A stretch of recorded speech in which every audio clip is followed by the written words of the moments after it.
자, 해당 단어 온도와 열에 대해서 리뷰 진행하겠습니다. 온도는 물체의 차갑고 따뜻한 정도를 이야기하는 거죠. 그렇죠? 다시 온도는 수치화한다라는 거 기억하셔야겠죠. 그래서 우리가 흔히 사용하고 있는 온도는 몇 가지가 있죠? 한 세 가지 정도가 있죠. 첫 번째 섭씨, 두 번째 파이레이트라고 이야기하는 화씨라는 애가 있고, 그 다음에 켈빈 온도라는 게 있습니다. 교과서에는 이 두 가지가 이제 기본이 되는 거죠. 그래서 섭씨 온도라는 건 뭐죠? 흔히 우리가 일상생활에서 사용하는 온도를 이야기하는 거고, 요 켈빈 온도라고 하는 게 이제 과학의 급과 과목에서 되게 중요하다라는 거 기억하셔야겠죠. 그런데 보통 켈빈 온도를 표현하기 위해서는 자, 도시가 대략 27도를 항상 이야기합니다. 자, 27도를 왜 이야기하냐면 이제 여기 누구? 섭씨에서 누구로? 켈빈 온도로 바꾸기 위해서 플러스 270 몇을 한다? 3을 합니다. 그럼 자, 더해볼까? 몇이 나올까? 300 켈빈이 되는 거죠. 여기서 이제 반드시 기억해야 되는 건 300 켈빈과 600 켈빈의 비교, 혹은 30도씨와 60도씨를 비교할 줄 알아야 됩니다. 자, 다시 갑니다. 얘는 온도가 몇 배죠? 2배가 됐죠. 온도가 2배가 됐어요. 그러면 어떤 풍선의 부피가 이렇게 몇 배가 된다? 2배가 되지 않습니다. 절대. 다시 이야기합니다. 그냥 온도가 몇 배가 된 것 뿐이에요. 2배가 된 거야. 그런데 300켈빈과 600켈빈의 구조상에서는 이렇게 온도가 몇 배가 돼? 2배가 된다는 건 정리합시다. 부피 자체도 몇 배가 된다? 부피 자체도 2배가 된다라는 걸 꼭 기억하셔야 돼요. 그래서 자, 고등과학에서는 켈빈 온도를 흔히 많이 사용한다. 그런데 이제 중등 내용이니까 우리는 누구? 도시가 켈빈으로 바뀔 수 있구나. 다시 켈빈 온도를 우리는 절대 온도라고 얘기하는데, 섭씨 몇 도 사용한다고 했죠? 그렇죠. 27도 사용한다고 그랬죠. 즉 27도에 213을 더하면 몇이 되겠어? 300켈빈 되겠죠. 그렇죠?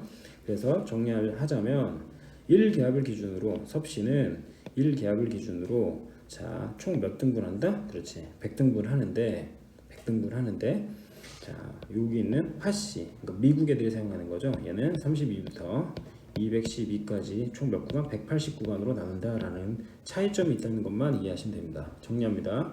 온도는 차갑고 따뜻한 정도를 뭐로 나타낸다? 숫자로 나타내는 건데, 이 온도를 사용하는 게 총 몇 가지가 있다? 세 가지가 있다. 1번 생활 속에서 사용하는 섭씨가 있고, 두 번째 실험적으로 사용할 수 있는 켈빈 온도가 있습니다. 이 켈빈 온도는 섭씨에서 몇을 더한다? 그렇죠. 플러스 273을 더하는 거고, 파이레트 화씨는 얘하고 차이점은 얘는 기준값이 0도, 다시 얘기하면 물의 어느 점이죠. 그래서 0도씩부터 100도씩까지 몇 등분 하는데? 100등분 하는데, 켈빈 온도는 몇 등분 한다? 그렇죠. 180등분 한다라는 거 반드시 알고 있어야 됩니다. 두 번째, 입자 운동이에요. 여기서의 중요한 그러니까 문장은 입자들이 끊임없이 스스로 움직인다.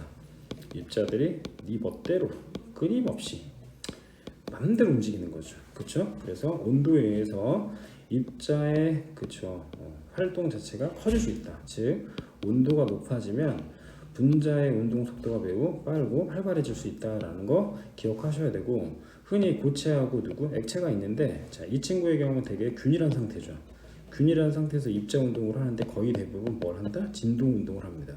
그러니까 한 친구가 이렇게 있고 그 자리에서 띠용띠용 이렇게 움직이는 거 뭐라고요? 진동이라고 이렇게 하는 거고, 이제 액체부터는 좀 상황이 달라지죠. 기존 고정되어 있는 그 상태에서 어느 정도 플로우 상태가 생기죠. 즉 흐름이 생긴다라는 거 이해하셔야 됩니다. 자, 다음, 자, 이쪽부터 잠깐 먼저 볼까요? 입자 운동. 고체의 경우에는 아까 뭐 한다고 그랬죠? 그렇죠. 진동한다라고 얘기했고, 액체는 드디어 이제 자유로운 운동을 하기 시작해요. 즉 얘는 이동하는 거고 얘는 진동한다. 커다란 차이가 있습니다.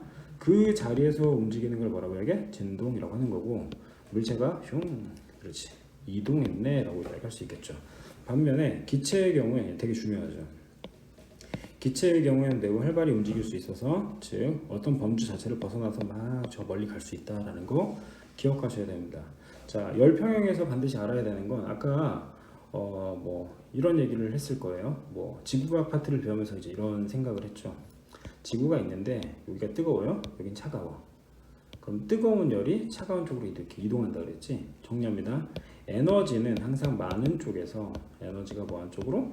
적은 쪽으로 이동하는 겁니다.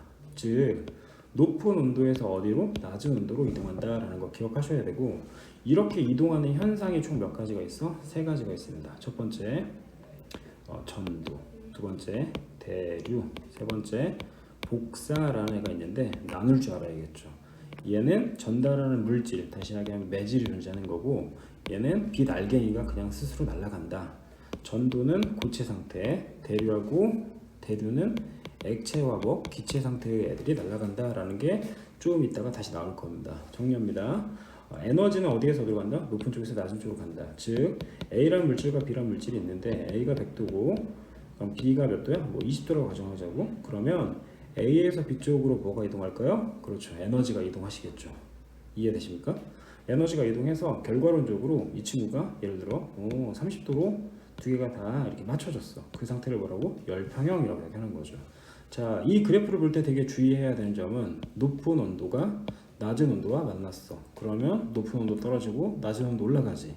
그럼 여러분 눈으로 보이는 요 변폭 있죠? 요 변폭이 서로 달라요. 그러나 이 친구가 잃어버린 열량과 이 친구가 얻은 열량은 뭐해? 같다라는 걸 반드시 알고 있어야 돼요. 다시 갑니다. 이 친구가 잃어버린 열량과 열량을 Q라고 이야기한다. 잃어버린 열량과 이 친구가 뭐한? 그렇지. 얻은 열량은 항상 뭐해? 같다라는 걸 기억하셔야 됩니다. 이해되시죠? 그래서 정리하자면 높은 온도에서 어느 쪽으로 낮은 온도로 이동한다라는 거 기억하셔야 되고, 그 친구들이 이제 균등하게 퍼지게 되면 결국은 분자의 운동이 거의 유사해진다라는 거 아셔야겠죠. 온도가 높은 물체하고 뭐가 있어? 온도가 낮은 물체가 있어요. 온도가 높은 물체는 열을 뭐할게? 잃어버리겠지. 열을 잃어버리니까 온도가 올라간다. 자, 화학에서는 메인이 되는, 다시 반응이 되는 애를 우린 뭐라고? 시스템이라고 얘기하는 거고, 그리고 반응 외를 뭐라고 해? 서라운딩, 다시 주위라고 얘기합니다. 자, 얘를 계라고 하고 얘를 주위라고 얘기한다. 그런데 온도가 올라간다는 건 뭐죠? 그치? 이 친구가 반응하는 이 주체 자체가 열을 잃어버렸으니까 요 동네의 온도가 뭐해? 올라간다라는 걸 기억하셔야죠. 말 헷갈리시면 안 돼요. 그리고 다시 갑니다. 이 친구는 이렇게 열을 잃어버렸단 말이야. 그럼 여기 온도가 뭐예요? 올라가겠지. 이해되시죠? 그리고 이 친구는 열을 잃어버렸으니까 분자 운동이 뭐예요? 아이고 힘들어. 그치? 힘들어지겠죠. 둔화된다라는 거 꼭 기억하셔야죠. 이 표에 대한 이 표에 대한 오해가 없기를 바랍니다. 되셨죠?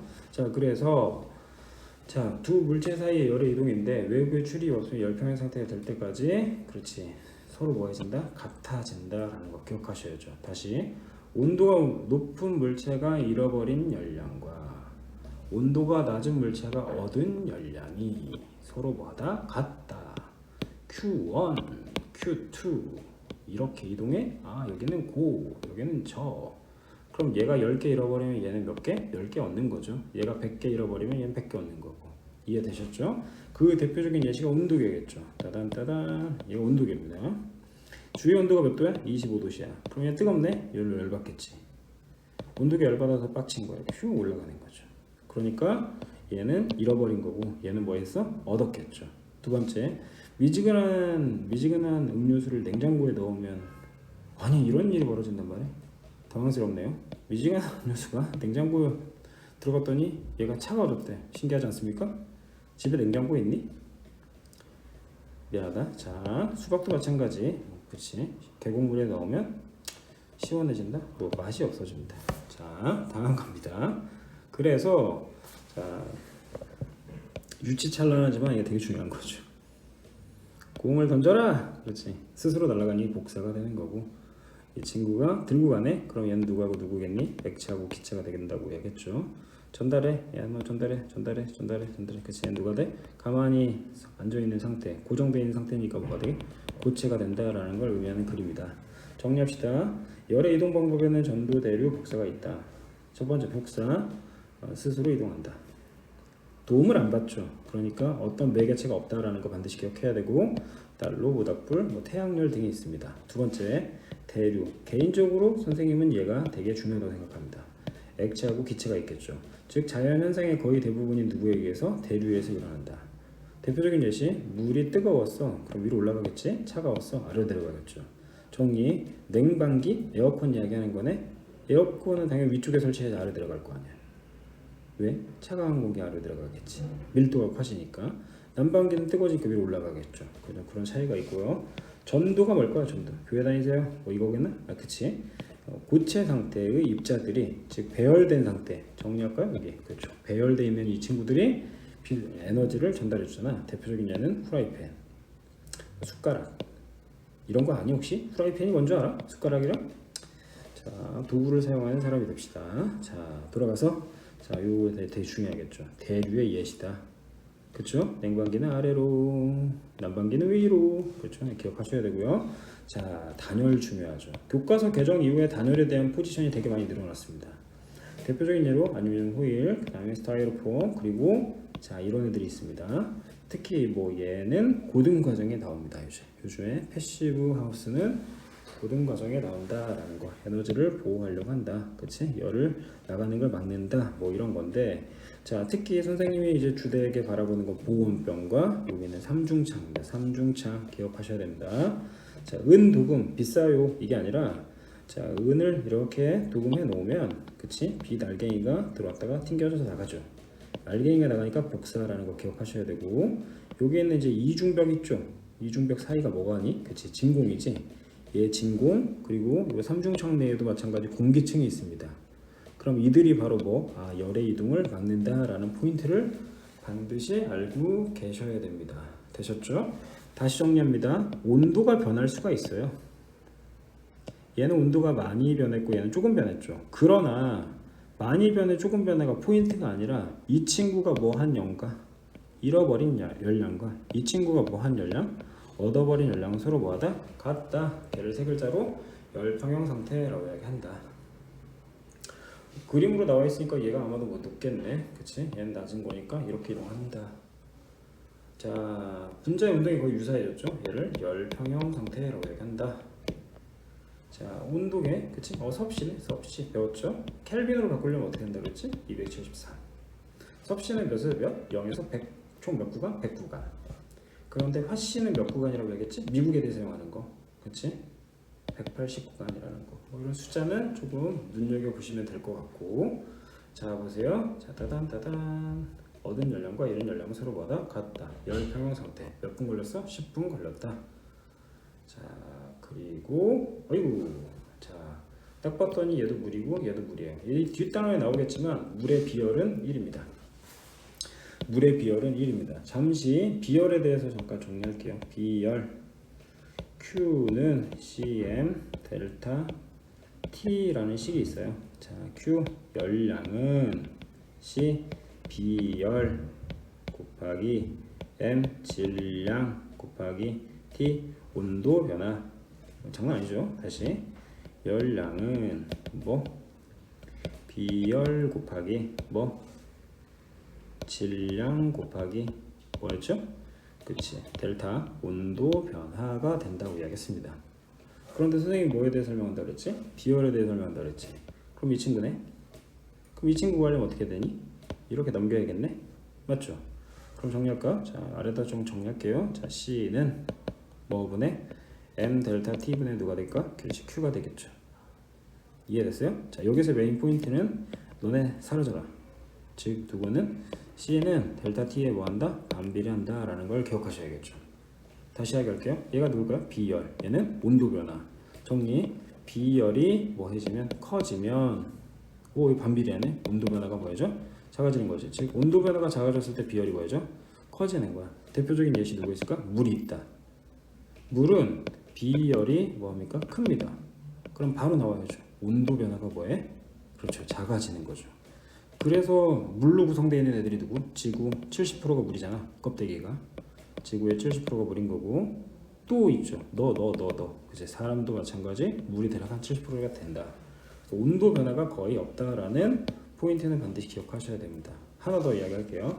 자, 각각의 단위를 이야기합시다. 중등 과정에서는 단위수가 크기 때문에 열량, 햄버거에 적혀 있어요. 킬로칼로리라고 이야기합니다. 자, 비열의 단위 에라 모르겠다. 잘 모르겠네. 그럼 질량의 단위는 뭐야? M. 그쵸? 그리고 자, 온도 변화 뭐하지? 온도 변화? 그치? 뭐 도시라고 쓰면 되겠죠. 미안. 다시 갑니다. 미안. 자, 질량의 단위가 M이 아니죠? 그치? 킬로칼로리야. 킬로그램이라고 이야기하는 거죠. 킬로칼로리니까 킬로그램. 단위수 맞춰줘야겠죠. 그럼 우리는 누구 구하려고요? 얘 구하려고 하는 거죠. 그럼 다시 한번 적어볼까? 얘 구하면 넘겨야 되니까 킬로 칼로리 퍼 킬로그램 도시. 이해되셨죠? 이게 비열의 단위입니다. 그럼 이를 또 다시 한번 정리해 볼까요? 자, 시작. 킬로그램 도시 킬로 칼로리. 어떤 물질 1kg 1도시 올리는데 필요한 열량, 걔를 비열이라고 이야기한다. 포인트 뭐라고 이야기했죠? 비열이 커지면 온도 변화가 뭐야죠? 작아진다라는 거 기억하셔야 됩니다. 그래서 물의 비열은 1kcal per kg 도시가 된다라고 이야기할 수 있겠죠. 이해되시죠? 자, 번의 내용이었습니다. 자, 어이구, 신기하네. 온도가 같아졌네. 세 글자로 열평형이라고 이야기한다. 대류, 전도, 뭐 또 복사 하나 있어야 되는데 복사. 대류는 뭐였지? 액체, 기체. 여기 나와 있네. 그치? 액체, 기체. 예, 열 이동해야 되는 거고요. 전도는 교회 다니는 거야? 아니지. 이거 뭐야? 고체, 고체, 고체. 복사는 뭐 비날개기 자체가 날아간다. 뭐 이런 거 있었고요. 가로막고 있네. 좀 잔인한데요? 그치? 추워하는데 왜 갈아먹어? 아, 비날개기 날아가는 걸 막네? 복사를 막는다. 자, 그렇죠. 보온병 선생님 중요하다고 얘기했죠. 보온병. 보온병 되게 중요한 겁니다. 은도금은 뭐야? 비달갱이 튀어나가라. 복사. 그렇죠. 진공은 뭐야? 그치. 대류를 막는다라는 거 기억하셔야 되겠죠. 뭐 여기까지 이야기할 수 있겠습니다. 자, 문제가 거의 다 똑같죠? 이거 틀리면 안 돼요. 자, 고체 상태죠. 전도 됐고요. 그러네. 뭐 계속 똑같이 나오죠. 고온에서 저온으로 이동한다. 그렇지. 열평형 상태네. 그렇지. 그러면 이 친구는 몇 도 바뀌었어요? 빼기 되니? 그렇지. 요거는 잃어버린 거고 얘는 얻는 양이지. 온도의 변화는 다를 수 있으나 다시 이야기할게요. 얻은 열량과 잃은 열량은 서로 뭐해진다? 같아진다라는 거 기억하셔야 됩니다. 문제 참 당황스럽네. 네.